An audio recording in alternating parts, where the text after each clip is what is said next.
to this what if. Don't pay attention to that, but I finally hit 1,000 subscribers. Thank you. And last night, or like a while ago, I'm not sure, I woke up with 1,002, and my friend Cowboy Zane, I'm just gonna call him by that, even though I hate saying the whole thing, but he just hit 150, but he has 159 now. Check him out. I probably won't remember to put his channel in the description, but yeah, let's do this. So, the bell chirps in the classroom, and that informs everybody it's time to go on a trip. People stomping in my room or outside in my house. I really hate people that stomp, but besides the point. And you hear Ida say, everybody line up in an ordering fashion, straight line, everybody walk in correctly, one by one. And people just follow with what he said, and they get on the bus. On the bus, people are asking about quirks, and it comes all the way up to Deku. He would say, we probably explained it enough, but it allows me to create optical illusions to distract somebody, and to pretty much, that's about it actually. My quirk's pretty simple, but this is whenever they ask how does it work. Well, I don't make gas or anything, so I think it's a sort of mind control. I send images to your brain. That's how it works. I guess since I don't use any mist or anything to make it, nothing comes out my body. So yeah, I guess so. Toga, she would explain that she can drink someone's blood, depending on how much it is, so long I can stay in their form, and I also copy their voices. And they ask how does she transform. She says a goop comes over my body and it allows me to. They'll say, oh, so that's how it works. But of course, this will be a time where, as I would tell everybody, be quiet, we're here. Everybody would get off the bus and walk to the entrance of the USJ. Walking in, they'll see a hero, a pro hero named 13, which Deku would know of the name of her. They would know what her quirk is. And that's wow. Wow, Uraraka would fangirl over her. So yeah. But 13 would start going on a whole speech about how your quirks are dangerous. If not used correctly, you can harm people. Explain how her quirk can be very dangerous but very useful at the same time in the rescue business. So yeah. After she's done explaining, this is when they would see a portal opening up. It'll be Shigaraki and Tomura. Everybody would get scared and ask whenever they hear that these are real villains, and Aiza would jump in for the battle. Here we go, the same, taking down people. But what Deku notices is that Shigaraki, no. Oh my god, give me a sec. I always mess up their names. It's Kurigiri, not Tomura or Shigaraki. And Kurigiri would teleport Deku to somewhere else onto a boat. Whenever he lands on there, he would be instantly swarmed. And he noticed that the villains are actually attacking him, which he thinks that he didn't inform them that it's me, but he thinks, oh yeah, my illusion quirk hides me from anybody noticing who I am. So that also means if he uses quirks near any of the villains, they wouldn't know who he was. Unless who he's like transformed into was shown to them, which he remembers that he never showed them to him what they looked like. So if the villains were formed what he looks like by picture, they would not know it's him. So that's why all of the other villains in the league in it know who he looks like. So the people attack him. Being attacked by them, he would dodge the best he can in water, and he would cut a few of them, making them weak and make them fall down further. But eventually he has to breathe some air, but Froppy comes to the rescue, slinging him out of the water onto the boat. And when they're up there, they would have to come up with a plan to get over. Of course, Deku would say that the only way you get over is with your jumping height, and maybe Mineta stopping them with his pop-off quirk. But first off, we must stand our ground for a while, pulling on his blades, and he would jump down to almost to the bottom of the boat, dig his knife into the boat, and cut open a little like slab of it, like a little edge of it, and he would kick it, making it like a platform to get inside the boat. He would open this up where no water can get in it, of course. And since he's more open than the ones on the boat, the villains would rush him, which he would cut one by one, and use his quirk to create a sort of clone of himself to make them attack him all over the boat. So they would rush in and try to attack him, but he would disappear and he would reappear somewhere else, which they charge towards him. But whenever they slash him, Deku would come behind this thing, his illusions, and stab them. He would at least weaken about 10 of them, and he would finally create clones or create illusions down there, distract them while he jumps up to the top, telling them that he at least has 10 of them in there being distracted. But I guess we just have to rush through best we can. And they would go jumping off and all that. They would be coming down to the bottom, coming back to the water, but Mineta was told to throw his whole bunch of balls in one area and come in front of them and hit against it, bouncing them back up, which they would do somehow, I don't know. And they would come to the main island, or the main area, the central area, you guys know what I'm talking about. And this is to the point where the Nomu is attacking Aizawa, but it would be told to, whenever Aizawa looks done, to defeat all the kids, and it would charge towards Deku, since Mineta and Froppy already left, which Deku thinks this is a hassle, and would duck underneath it.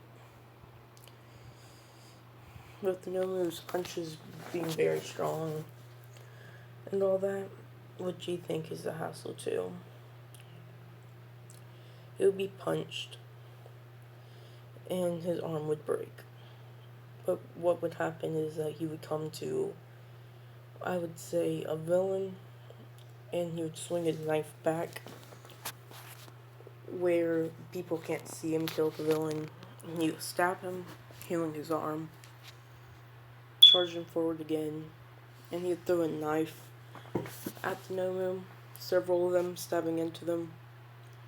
And the Nomu still has a semi-normal body. It may be shock absorption, but his poison still works on it. His knives. he would rush up there and he would stab the Nomu in the hand and grab his 3 knives out of it, since he only has like 6 of them. So yeah. Of course, he would create illusions and would hide from the sight of the Nomu, slicing it by bit. He knows the slice won't stay there long, but it will weaken the Nomu.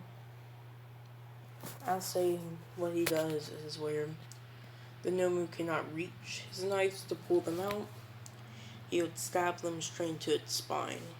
It would heal its bones while being crushed at the same time, which I would say the bones would take the longest to come back. I just felt like it would before muscle. So it would constantly break the spine of it, and the Nomu can't reach it. And he would dash off, keeping illusions there. Of course, Shigaraki could see him run off, and he knows that he's not attacking the Nomu anymore, and that's good. Illusions would disappear. The Nomu will sit there with the knives in its back. Whenever All Might's there, instead of it taking 300 mighty blows, it would take 100 mighty blows to take down the Nomu. So the Nomu's only at like a third of its strength and ability to fight. So yeah, which this would make it where it seems that All Might is way stronger than they think. Not to prime yet, but he's much stronger than they thought. So yeah. And they thought Nomu would take it down in the first place, but yeah. But they definitely know he's weaker since All For One said that it would normally take him at least 1 to 2 blows in his prime. Yeah. But whenever they see the body when they leave, Shigaraki would see the 3 knives in its back. When they get to the hideout, he say, "Dang it, Vessel," since that is his alias and all that. He did that on purpose to make me look bad. Why he do and all that. But Deku would be told that he has 2 weeks off and all that. And yeah, he would go back to the hideout. Getting there, Shigaraki would go grab him, and Deku would pretty much disappear, but their illusion would stay there. With Shigaraki going to grab him, but it would disappear.